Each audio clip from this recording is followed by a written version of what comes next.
Ratios, as we have studied so far, if you are given two numbers, we represent the ratio as A is to B, and we define that it can also be written as A over B, and it tells us how much is quantity A, or how many times quantity A is bigger than quantity B, correct?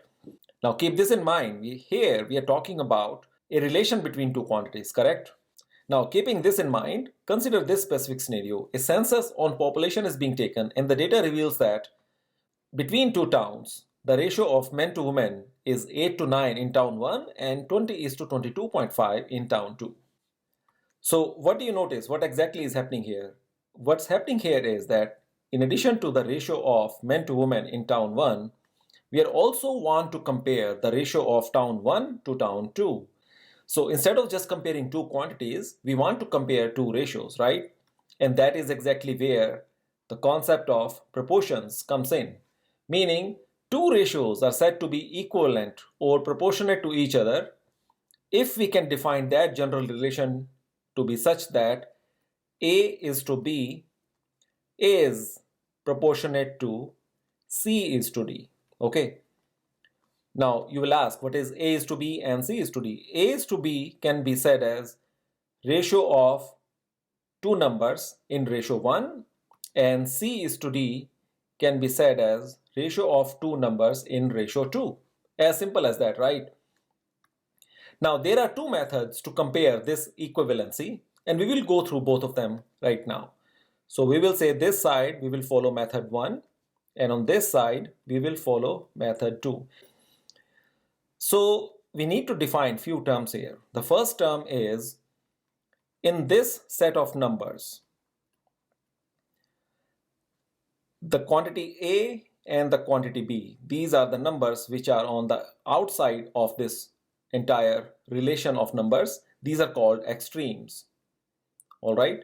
And there is a set of numbers, we call them as means. These are the numbers B and numbers C.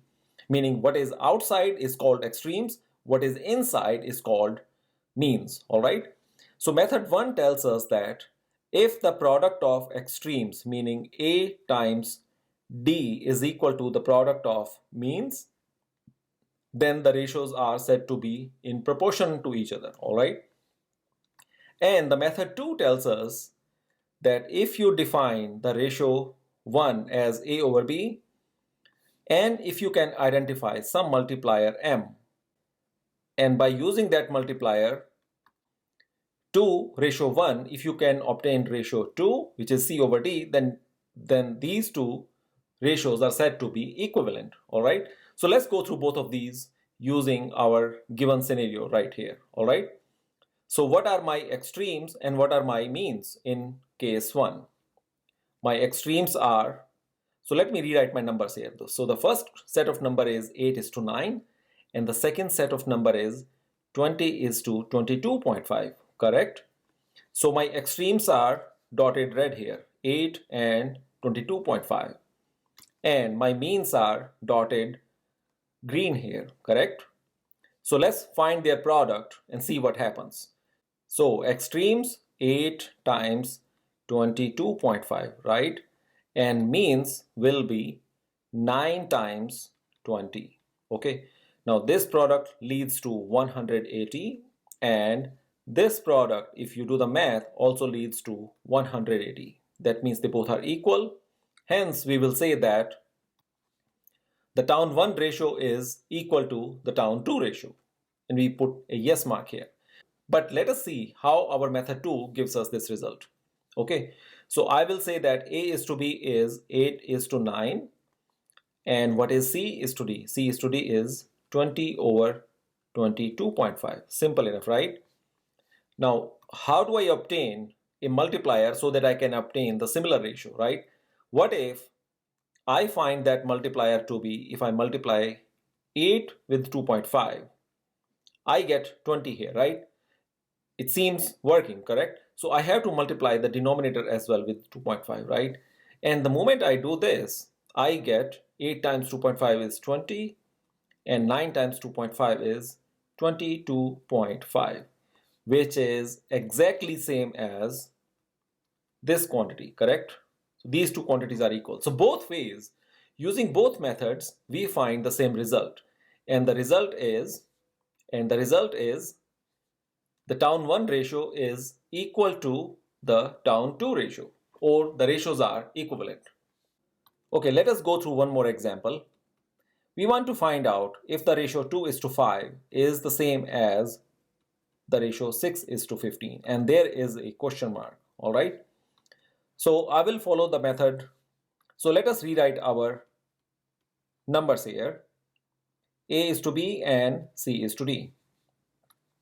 Okay, and these are my extremes. Dotted blue and dotted red is my means. All right, and the given numbers are 2 and 5 and the 6 and 15. Right? So product of extreme is going to be 2 times 15, and the product of means is going to be 5 times 6. This is method 1. All right. So this leads to 30 and this also leads to 30. They both are equal. Hence we'll say that using method 1, we find them to be equal, or we can also write it like this. How about the second method? The second method is A over B is 2 over 5, right? And C over D is 6 over 15. If I were to find some multiplier that I can create the numerator of A the same as numerator of C is to D, then I say that that multiplier is 3. If I do that, the 2 times 3 becomes 6 and 5 times 3 is 15, which is the same as this number, correct? Hence, we will say that even with method 2, which is right here, even with method 2, we find the same result. So these two ratios are equivalent. So this is our question mark, and we remove it and we say that these two ratios are equivalent. With that, we will stop here and we will proceed to our next tutorial on more about ratios and proportions.